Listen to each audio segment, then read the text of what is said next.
Everybody who wants to hop in can hop in.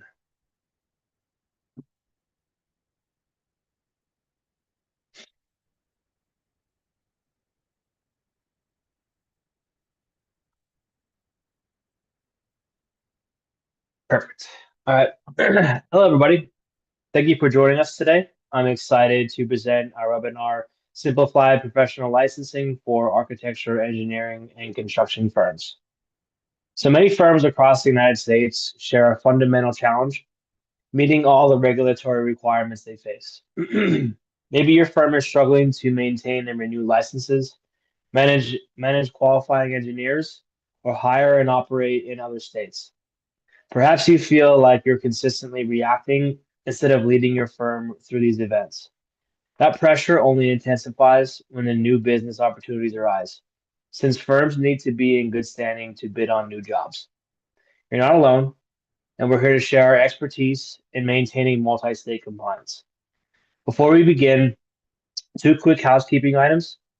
Because we have a large number of attendees today, the audience will be muted.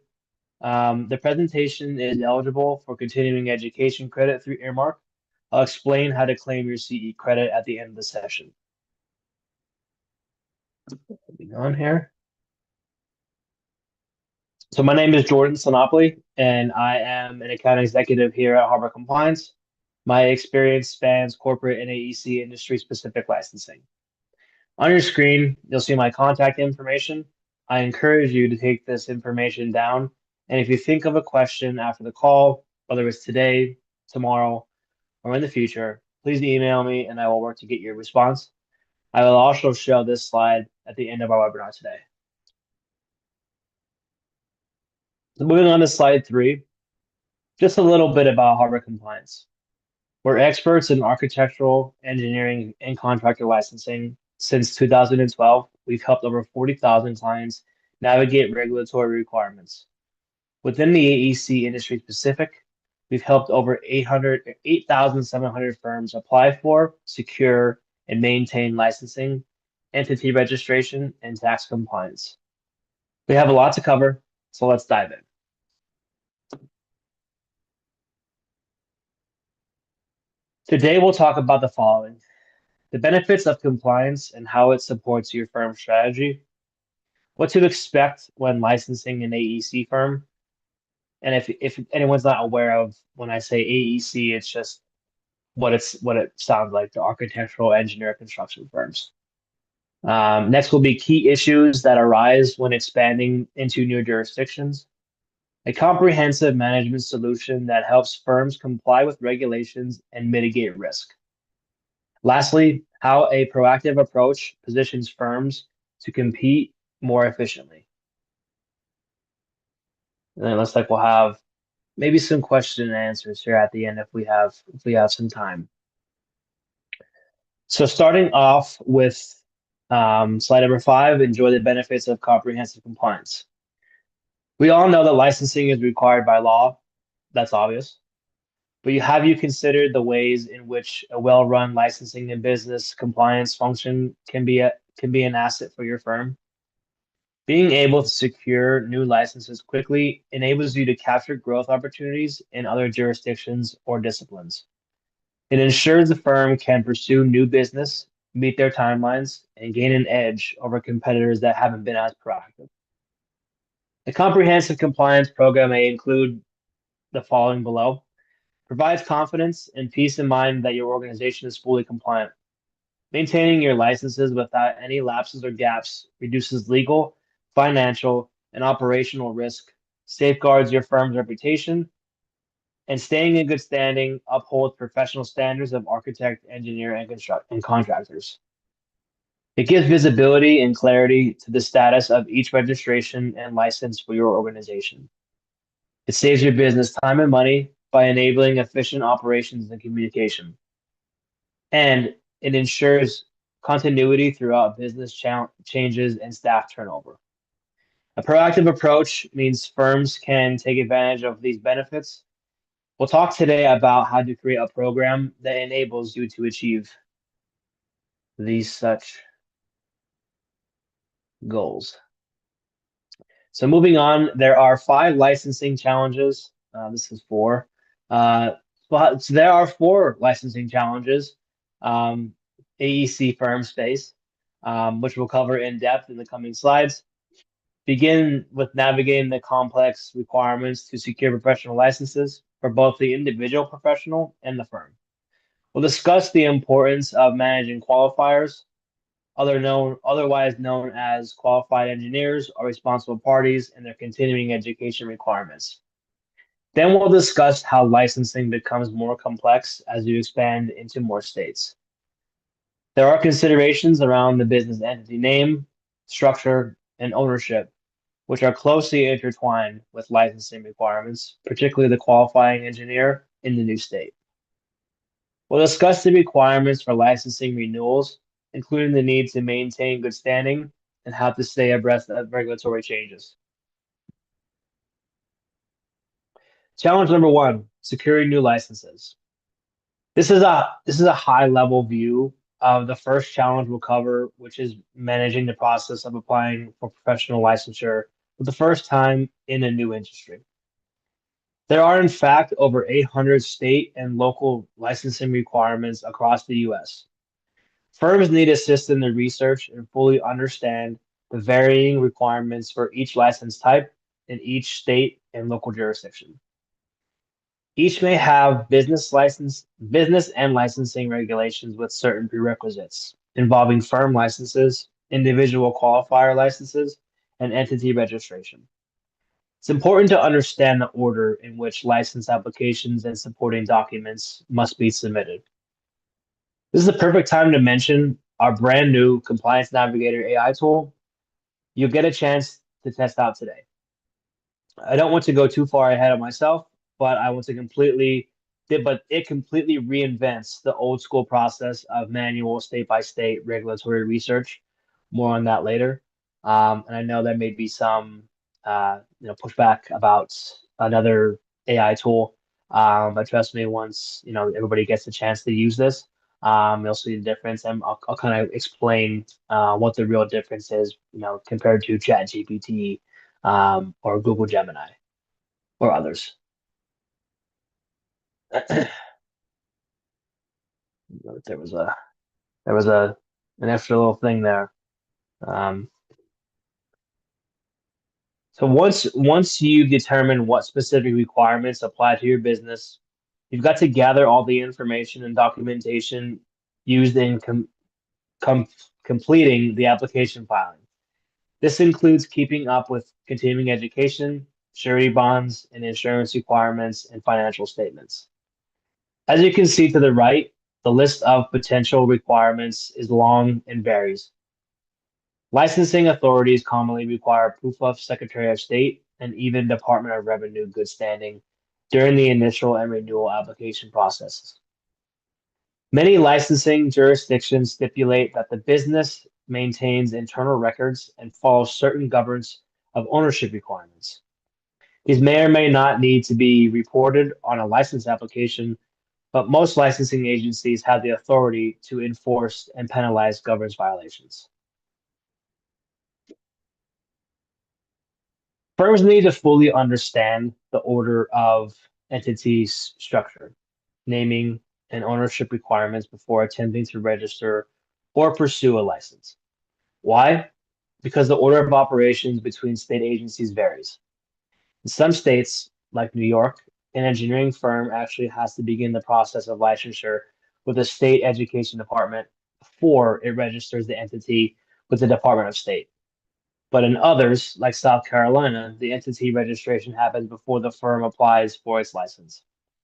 And in most states, at least one individual, known as a qualifier, must first have their individual professional license. Which brings us to our first challenge, managing qualifiers.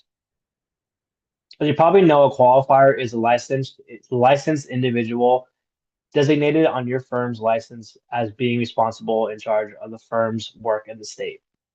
In most states, at least one individual, known as the qualifier, must first have their individual professional license before the firm can apply for their license. Without a licensed qualifier in most states, the firm's license application will be denied, and they will not be able to do business in that state. Managing qualifiers is critical for businesses as the licensure of these individuals directly impacts the overall standing of your firm. For that reason, you might come across a synonymous term, the responsible party. Professional engineers and architects are the foundation of certificates of authorization. It is vital to maintain them in order to protect your firm's stability, reputation, and right to practice. 13 states have determined that an engineer in responsible charge must be a full-time employee of the state or of the firm, excuse me, defined as 60% of working hours in Virginia, 30 hours per week in Ohio and Tennessee, and the majority of working hours in North Carolina, Oklahoma, and Wisconsin. Indicative of their importance is this quote from Illinois that the design firm will become inoperable for all professions if the license of even one managing agent becomes inactive or not renewed. Since nearly every licensing board asks about legal and and uh, occurring another since nearly every licensing board asks about legal and I don't know what that is. Sorry. The damage can spread across your business and range from financial to reputational and everything in between. I'm sorry, I don't know what that word is, so I apologize for that. You'll let me say sorry a lot during this, whether that is me fumbling on my words or me um, mispronouncing something or me just talking too fast or too slow. So bear with me. This is a good webinar, I promise, but just bear with me. So let's move on here. So let's discuss best practices for managing qualifiers as the licensure of these individuals directly impacts the overall standing of the firm. In most states, without a licensed qualifier, the firm's initial license application will be denied. Also, any change in the qualifier's information or a change in the qualifier altogether must be reported within a short period of time, usually within 30 days, sometimes within as few as 10. Now, we know the changes in qualifiers can happen for innocuous reasons, such as an individual moving home addresses. They can also happen for more significant reasons, such as the individual departing the firm through retirement, resignation, or one of our personal favorites, winning the lottery. Whether these changes are sudden or expected, firm management needs to be ready to update the state licensing boards. If an existing qualifier leaves and no one holds the proper state license, someone is going to have to sit for that exam. And if the firm does not report the change, states can and do assess severe penalties for operating without a designated qualifier, up to denial to the firm's right to practice. This is why managing qualifiers is mission critical for the firm. Here's what you can do to meet this challenge proactively. Number one, knowing which qualifier or qualifiers will be designated for each business entity in each state. Many states issue licenses to specific areas of specialty, such as structural versus mechanical for engineers and residential versus commercial for contractors.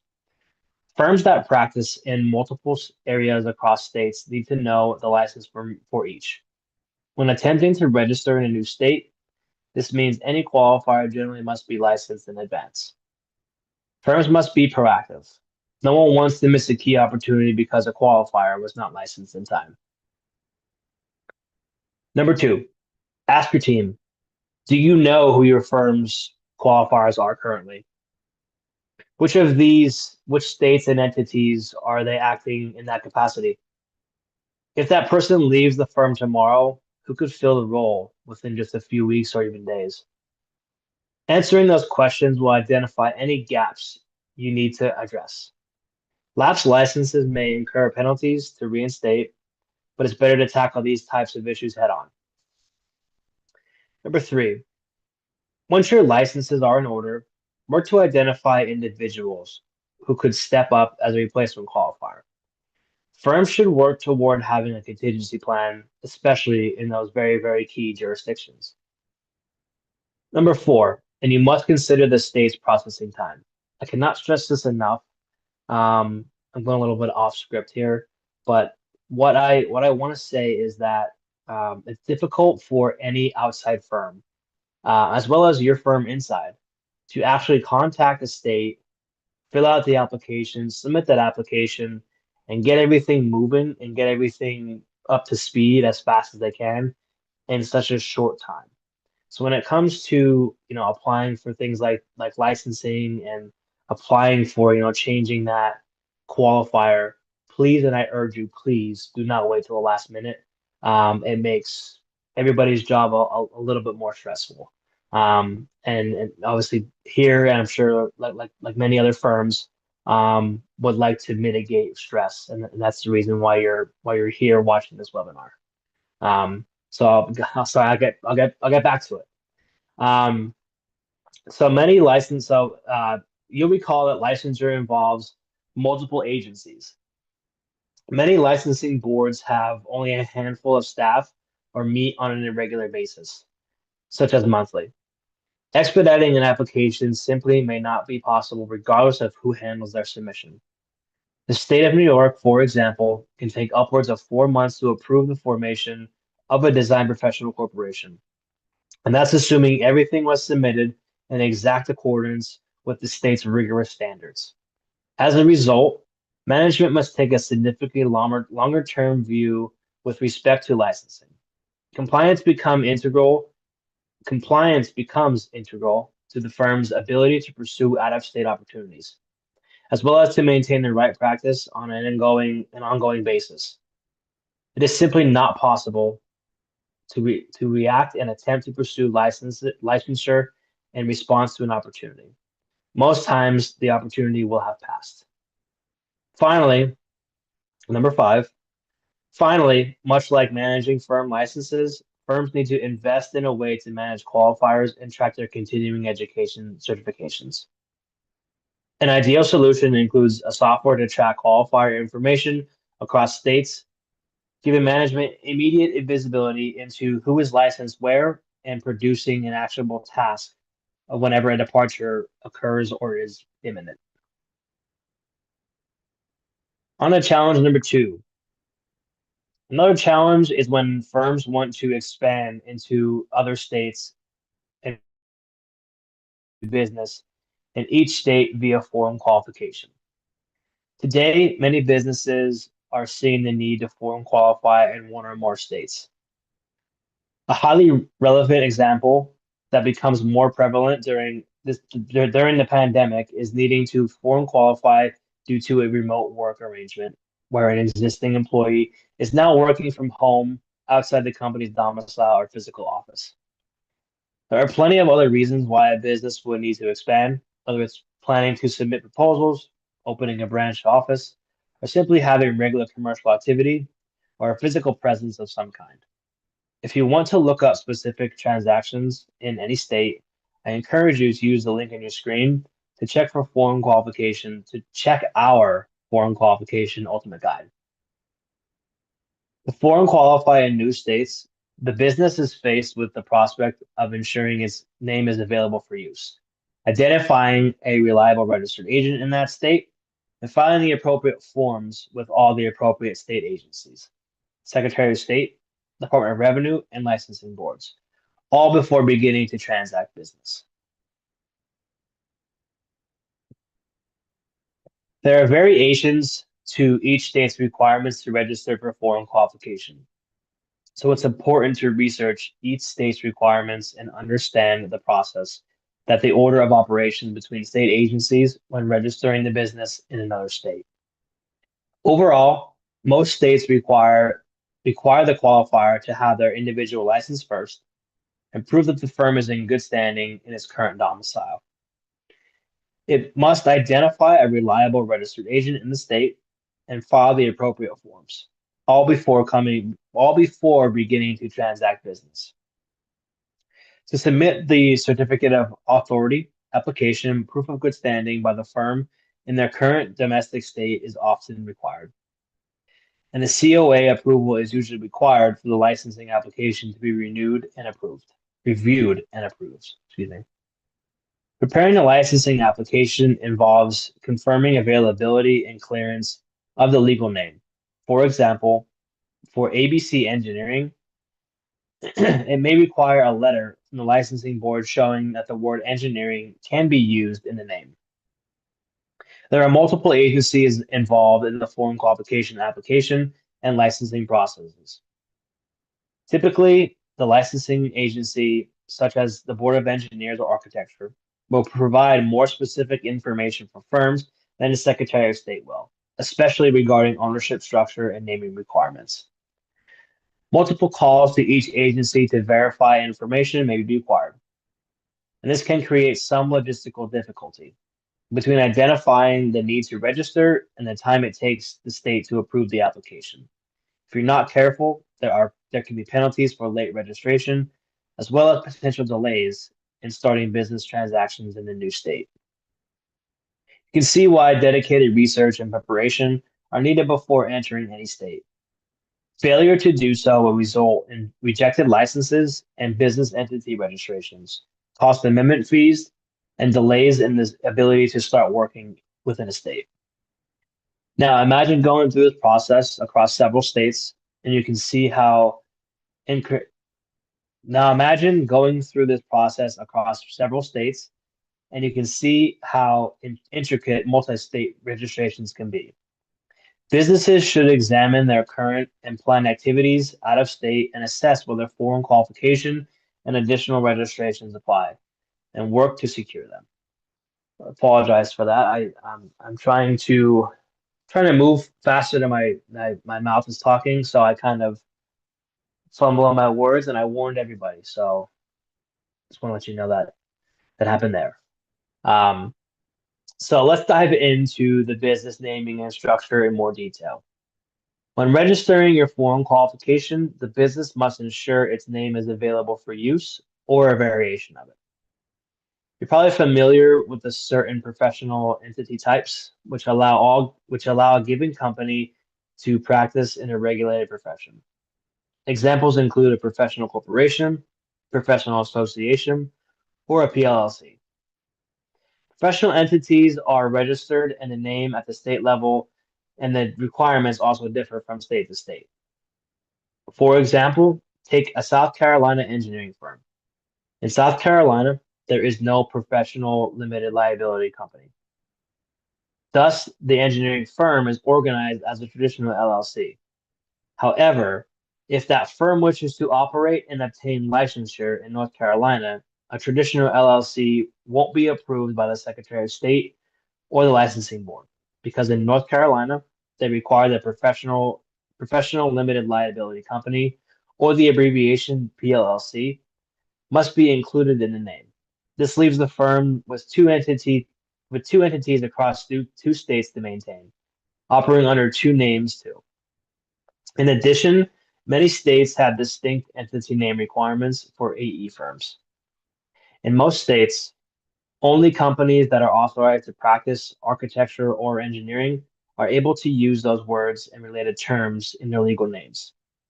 For firms formed in states that don't require one of those words, can expect to need an assumed name in the new foreign state that includes the term in order to comply.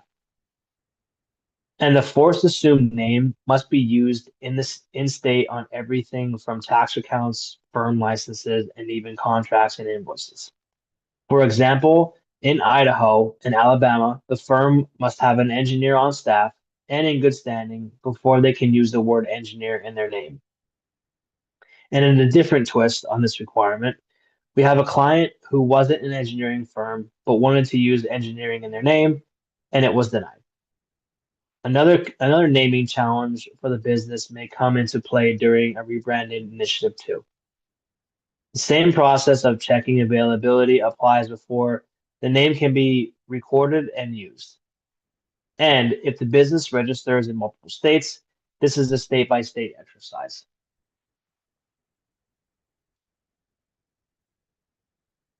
Apologize. I'm supposed to be clicking through this. Well, I'll leave that up for a second, just because there are some moving parts there that I wasn't aware of. So that is just the kind of everything that I just explained, just in a nice, easy format with South Carolina and North Carolina.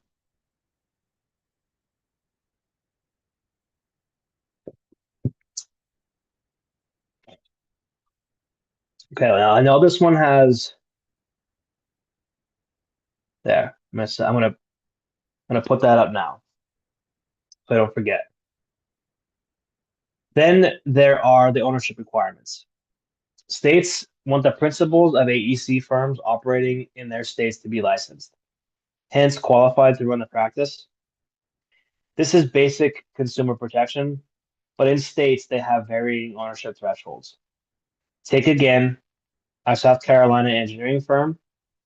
If it wishes to foreign qualify into New York State, sorry, it must demonstrate that 100% of the company's membership or shares are owned by a professional licensed engineer in New York.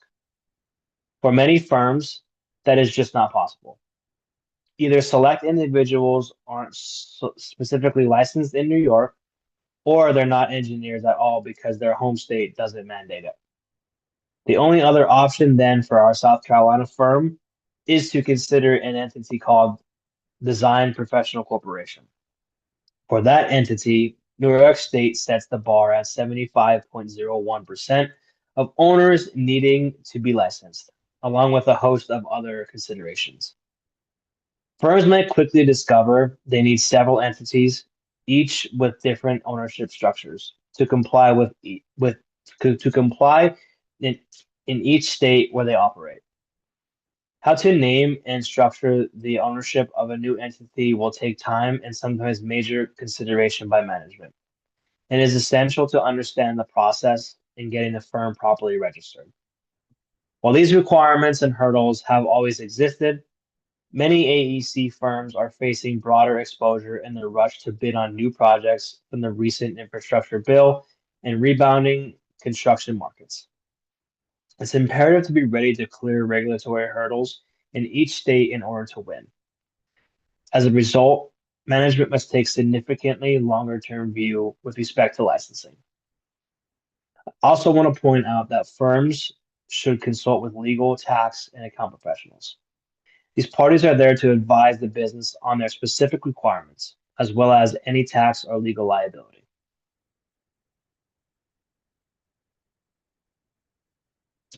We have an example to share at this point. Recently, my colleague spoke with the CFO of a fast growing Maryland firm. They had an employee starting in the state of New York in a month. She thought there was plenty of time, saying she'd turn her attention to the registration during the week the employee started. Now recall what we just discussed. In New York, foreign registration with the Department of State can take several weeks on its own. To set up the domestic design professional corporation can take months. Coupled with this time, it takes the Department of Taxation and Finance to process tax registration applications.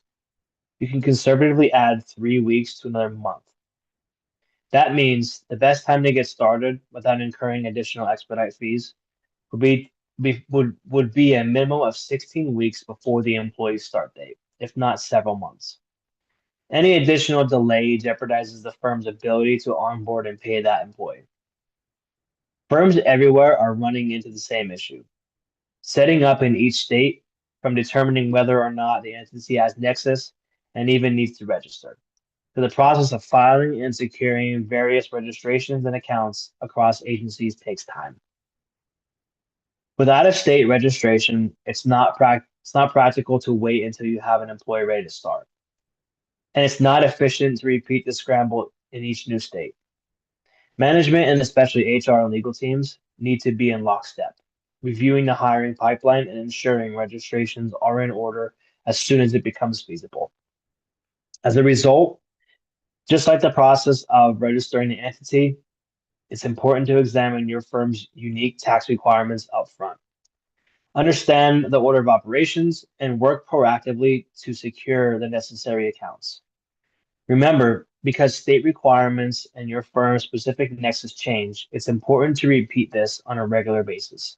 And we recommend doing so in collaboration with CPA or other tax or accounting professional.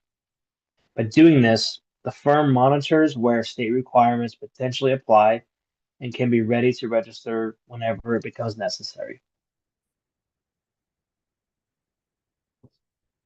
This is a summary of the best practices for researching, planning, and applying for expanding into new states and doing foreign qualifications. A holistic approach is needed, which involves conduct comprehensive research in the state before attempting to file anything. Number two, understand the order of operations. Number three, consult with legal, tax, and accounting professionals. Number four, have internal discussions and make decisions about entity name, structure, and ownership. They need to take place first. Number five, identify those qualifiers or those responsibles in charge. Number six, beware of logistic difficulties that can result in delays and thus penalties. And lastly, manage the application of filing fees across multiple agencies to their various deadlines. We'll turn to challenge number three. Another aspect of compliance is tax registration. In the vast majority of states, and for most tax accounts, action by the business is required in the form of a tax registration application. Whereas business entity registration takes place with the Secretary of State and licensing is handled by licensing boards, tax registration is a distinctly separate process and it takes place with the Department of Revenue. Businesses have the obligation of determining their tax liability and then registering to open tax accounts. Only in the limited cases are tax accounts opened automatically, such as franchise tax in California or Texas.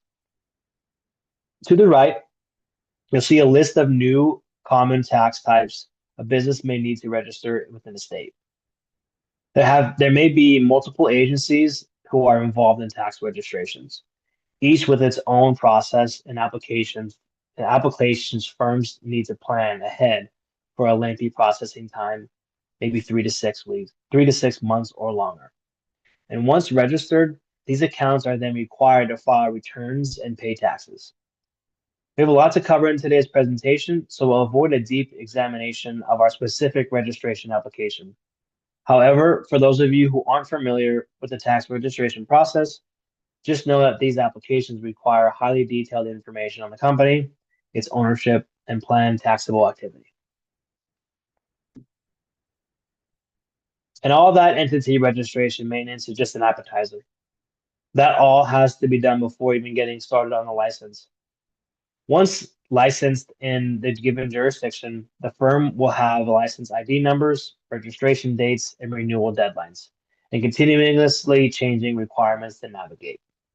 With over 1,500 AEC filings, keeping up with the changes to requirements can be a bit time consuming.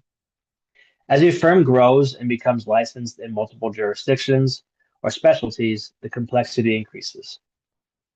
Along with the license application itself, there is other documentation needed, like keeping up with continuing education, surety bonds, and insurance requirements, and financial statements. Many of these will require with the initial license application, and they need to be maintained and reported to licensing agencies. Licensing renewal application usually require proof of good standing from the Secretary of State as well. Renewing licenses on time can take more effort than you expect, as many agencies require maintenance filings anytime that there is a change to a company name, ownership, contact information, or operating activity. As mentioned earlier in our presentation, many licensing jurisdictions stipulate that the business maintains internal records and follows certain governance on ownership requirements need to be reported on a license renewal application, but most licensing agencies have the authority to enforce and penalize governance violations. Many firms expect their individual engineers to manage their own continuing education and license renewals. The firm loses a key level of oversight and faces increased risk by keeping individual license management at arm's length. As well as we'll touch on later, even a single lapsed individual license from a qualifying engineer can have major consequences. So whether or not a firm has the administrative capability to directly handle individual license renewals, it should invest in a solution that, at the minimum, gives management direct insight into the status of practitioners in any state at any time. Relying on spreadsheets and other legacy systems with manual reminders runs the risk of a critical lapse, leading to direct financial penalties, but more importantly, a gap in the ability to operate and secure new business. You need to develop a system to manage all aspects to maintaining and renewing multiple licenses. Challenge number 4, monitoring changes to requirements. As a firm grows and operates across more states, one of the biggest challenges becomes keeping up with the changing regulatory requirements. Across the country, there are more than 800 AEC license types and over 1,500 different licensing filings and thousands of filing authorities at the state and local levels. On top of that, every state has its own continuing education and professional development rules. The key isn't just knowing today's requirements, it's staying current on those requirements as they evolve. Best practice is to review your requirements at least once a year and build any challenges directly into your licensing and record keeping process. That way, new rules don't become last minute surprises. It's also important to allow enough time to complete new applications or filings where requirements have changed. When firms plan ahead, they protect their ability to operate, avoid unnecessary disruption, and stay in good standing wherever they do business. Monitoring changes to requirements isn't just about avoiding problems, it's about creating a system that supports long-term stability and its growth. So I'll have a summary of the best practices here. Now there is 5. I'm not sure. It was 4 at one point, now it's 5. So I'll go through them quickly here.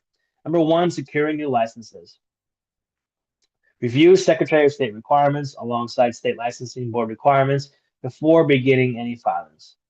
Number 2, managing qualifiers. Set up an automated system to track and report license statuses for all qualifying individuals, including continuing education certifications. Number 3, expanding into new states. Research administrative habits and preferences of state agencies in which each new jurisdiction early in planning and allow time for the application to review process. Number 4, maintaining renewals and good standing. Keep your records up to date with the board and set up automated systems of reminders of all licensing renewal dates. Number 5, monitoring changes to requirements. Review licensing requirements in each jurisdiction on a regular basis and incorporate into licensing and compliance systems. Firms that now operate in multiple states need to repeat this process in every state, wherever required. To address this, management should start thinking about ways to proactively manage complexity across jurisdictions. The only effective way to do this is with a planned system that lays out clear roles and processes to handle research, registration, and ongoing reporting. To facilitate, management should also consider outsourcing non-core components of the process to specialized providers. Wonder where you can find those. Comprehensive compliance requires teamwork. Of course it does. Relying on spreadsheets and other legacy systems with manual reminders runs the risk of a critical lapse, leading to direct financial penalties, but more importantly, a gap in the ability to operate and secure new business. Firms need to consider their business compliance and professional licensing management as a system to reduce the risk of items slipping through the cracks and firms falling out of good standing. The system needs to provide full visibility and encompass all licensing stakeholders and their activities, including the individual engineer's license and tracking their CEUs, continuing education. The operation and and administrative leads who manage the system day to day. To human resources handling the hiring and onboarding, and often also tracking continuing education. The legal counsel and financial administrators coordinating on certificates of authority and other compliance needs, and even the marketing and business development teams who need to know, are we registered to do business in this state for any proposals under consideration? Proactive strategies. The best way or dream state to manage compliance starts with a proactive and comprehensive system for compliance. It involves a top-down strategy as well as the right people, process, and technology to execute. To address this, management should start thinking about ways to proactively manage complexity across every jurisdiction. The only effective way to do this is with a planned system that lays out clear roles and processes to handle research, registration, and ongoing reporting. To facilitate, management should also consider outsourcing non-core components of the process to specialized providers. On your screen are components of what a system might look like, which we'll dive into here in the last segment of today's call. Establishing a system for business information records, tracking entity, tax, and licensing data, managing corporate tax and license filings, maintaining registered agents, timely notification of key staff, command the renewals of the firm's individual licenses, reliable research process to track ongoing changes, up-to-date CE requirements, automated timeline and filing alerts, defining internal roles and processes. To be clear, every firm is very unique in its own way. What we share here is general in nature and based on our extensive experience working with organizations of all sizes. But we encourage you to take these ideas back to your management teams and legal counsel in order to shape your overall compliance program. Many of you may be concerned about the complexity of managing licenses and business entity requirements and the ongoing drain on staff time. Compliance registrations and renewals are key areas that can be handled with trained internal staff or outsourced, for an example, to a service partner. However, compliance offers white glove, soup to nuts experience, will file on your behalf and maintain registrations and licenses for you. Remember, everyone plays a part internally and externally, starting with management. The key is to be proactive and review all of your roles and processes regularly. We've talked through the various complexities involved in managing business compliance in the modern era. We discussed the importance of a robust compliance program that encompasses internal processes and which ties into the organization's growth strategy. Use the information you've learned here and communicate it to your management team. Take some time to self-assess, especially if you're employing or hiring, selling, or operating across state lines. Gaps may emerge that simply can't be met using existing processes and resources. As the business evolves faster and faster, it's increasingly important to be aligned with a vendor who can support your ever-changing needs across the enterprise. Now we're making a Star Wars reference there. So now that we've talked about how complex licensing requirements can be, let's look at how firms can solve this challenge in practice. On the left, you'll see the core issue, researching license requirements across the US. There are over 800 AEC licensing requirements and more than 1,500 different filings for individuals and firms. These vary by state and even by local jurisdiction, and they differ by license type. Traditionally, this means hours of manual research, calling agencies, and trying to interpret state websites that weren't designed for multi-state firms. On the right is a solution, Compliance Navigator AI. Spoke about this earlier, and we'll go a little bit more in depth about it now. This tool replaces the manual research process. Instead of digging through agency websites state by state, you can import your industry and jurisdiction and receive a professional grade report within minutes, covering licensing, permitting, entity registration, and tax obligations. The goal here is simple. Help your firm meet regulatory requirements faster and move forward with confidence instead of guesswork. Once you understand the requirements, the next step is execution. That means preparing and filing applications, understanding prerequisites, and managing the process for firm licenses, license qualifiers, and even entity registration, all at the same time. This is where managed license services come in. Instead of handling each step manually, firms can simplify the entire process of researching, applying for, managing, and renewing their license through a centralized solution. And alongside that, a nationwide registered agent is critical. States require firms to maintain their registered agent to receive legal and regulatory documents. This ensures nothing important is missed and supports your ability to stay in good standing wherever you operate. Together, managed, licensed, and registered agent service can create a strong foundation for meeting regulatory requirements in every state. Next is the most sensitive parts of maintaining good standing, managing those qualifiers. Every firm needs to designate specific licensed individuals as qualifiers for each entity and each state. The first step is knowing exactly who these people are and where the gaps exist. From there, firms should consider whether specialty trade qualifiers are required and ensure that the qualifier information is always current with the licensing boards.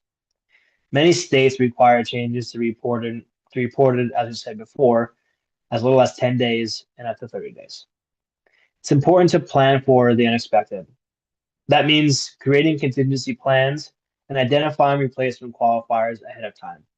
So you're not scrambling if someone leaves or becomes unavailable. Finally, firms need a system that tracks qualifier status, continuing education, and triggers immediate tasks when a qualifier departs. Without this visibility, it's easy for a single lapse to affect the firm's ability to operate.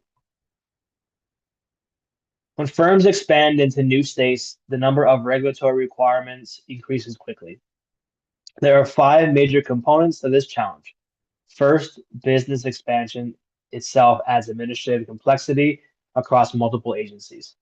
Second, entity structure and naming requirements vary by state. What works with one state may be rejected by another. Third, business ownership roles may require restructuring or even forming a new entity in certain jurisdictions. Fourth, tax registrations must be completed separately and often involve multiple departments with long processing times. And finally, successful expansion requires a holistic approach, coordinating licensing, entity registration, tax accounts, and internal decision making. Treating any one of these steps in isolation increases the risk of delays, penalties, and most importantly, missed opportunities. Once licenses are secured, the work does not stop. Each renewal cycle requires firms to register updated requirements, prepare documentation, and submit filings again. This can include changes to formation documents, financial statements, proof of firm and qualifier licenses, continuing education, surety bonds, insurance certifications, and good standing certificates. Renewals are especially sensitive because requirements can change year to year. What worked last cycle may no longer be accepted this cycle. That's why it as an ongoing process, not a once a year scramble. Firms that rely on manual tracking or spreadsheets often find out too late that something was missed, which it can impact their ability to operate. The final challenge is keeping up with the regulatory change. License requirements are not static. They evolve consistently across states, professions, and agencies. Firms need to track changes to their entity data, licensing data, tax data, and corporate records all at once. This requires a system that does not just store information, but actively monitors and updates it. When a rule changes, the change has to be reflected in your firm's in how your firm manages its license and filings. With the centralized source of truth, Firms can adapt proactively, protecting their good standing and avoid surprises and disrupt operations. Excuse me. Here we go for the grand finale here. Harbor Compliance offers a one-step solution to many of the challenges you heard presented by myself today. We've taken these strategies and defined what constitutes an ideal system and built a suite of services and software around it. We've built cloud-based compliance software that continuously maintains a database of nationwide requirements. It keeps everyone within your organization up to date on their registration status in every single state. It provides a secure, efficient, and effective way for your organization to maintain and access essential compliance information. Of course, organizations that register in multiple states and have multiple entities gain additional value. Access to our software is available as part of our managed systems, managed services, or a standalone as a software as a service. There are 5 purpose-built softwares: license entity, or license manager, entity manager, tax manager, and records manager, plus requirements research engine. So when we talk about needing a single place to manage registration data, records, and reporting deadlines, our software modules do just that. They provide your organization with valuable reporting insights needed to easily assess where your business is registered. We also provide supporting services to manage the compliance system, such as registered agent, helping you fill out and outsource your annual reports, managing those licenses, Secretary of State registrations, tax registrations, managing DBAs and other corporate lifestyle filings as needed. We offer management services by AEC compliance experts at the level you desire, from onboarding support to fully managed services. In closing, Arbor Compliance offers software and managed licensing, business lifecycle, and tax registration services across the United States. We are also a nationwide provider of registered agent service with local offices in all 50 states, DC, and Puerto Rico. We offer support on a comprehensive, on a comprehensive as comprehensive a basis as you require. Well, it's late. Whether your firm needs assistance managing licenses to book new business or to register or maintain entities, open tax accounts, or apply for business licenses, our dedicated account services team will support you. At this point, finally, after all my stumbling and bumbling and coughing and jumbled up words and tripping over my sentences, I want to thank you for joining us today. And I want to offer you, like I said at the beginning, a free Compliance Navigator AI research report. We have a little bit of time for a couple question and answers. I think I have to open that up. So I apologize for that. Maybe not. I think you should be able to go ahead and submit any questions that anybody has. Before anybody, not everybody all at once. But again, obviously the Compliance Navigator AI, using either one of those QI codes, it's very, very powerful for, growing business into new states, but again, can also be beneficial for any type of business who is kind of where they're at and will always be where they're at. Just kind of giving you the ability to kind of make sure nothing is changing, to make sure nothing is going from, mail in only to online only, or vice versa. I don't know why they go vice versa, but there's a chance. And just making sure that none of those requirements that you're used to just, doing in the states that you've always been in, don't change at all, because that could be a big problem and slow things down if that does change and you're unaware of it. So we have a first question here. The certified general contractor who qualifies company in multiple states have qualifying opportunities.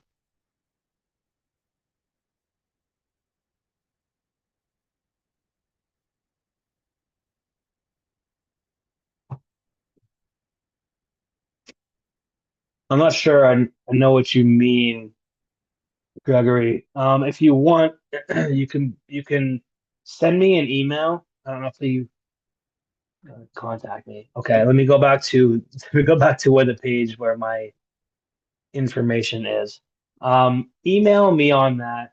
Um, I'm not sure I understand what you're asking. So if you can send me an email, I'll be glad to get you an answer for, whatever's needed.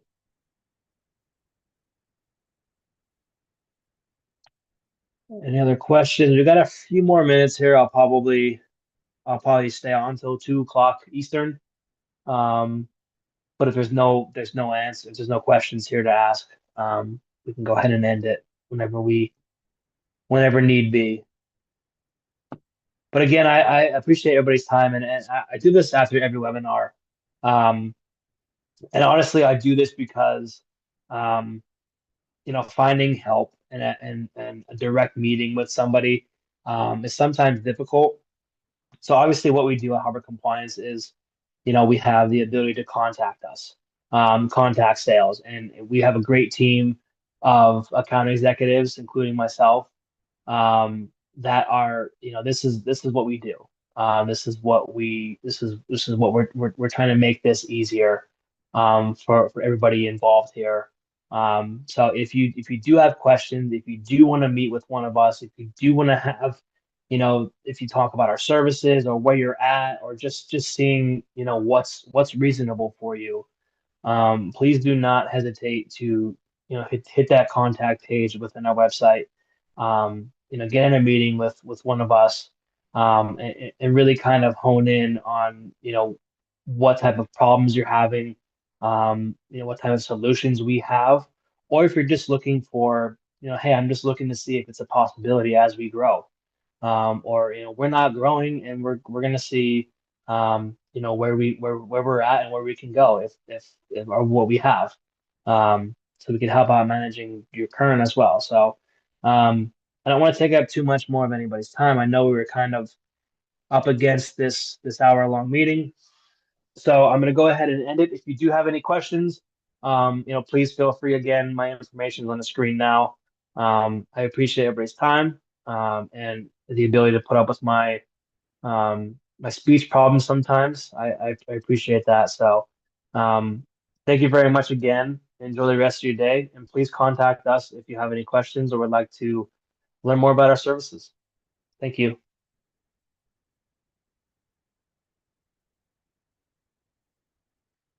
I don't know how to end this thing. That's the problem.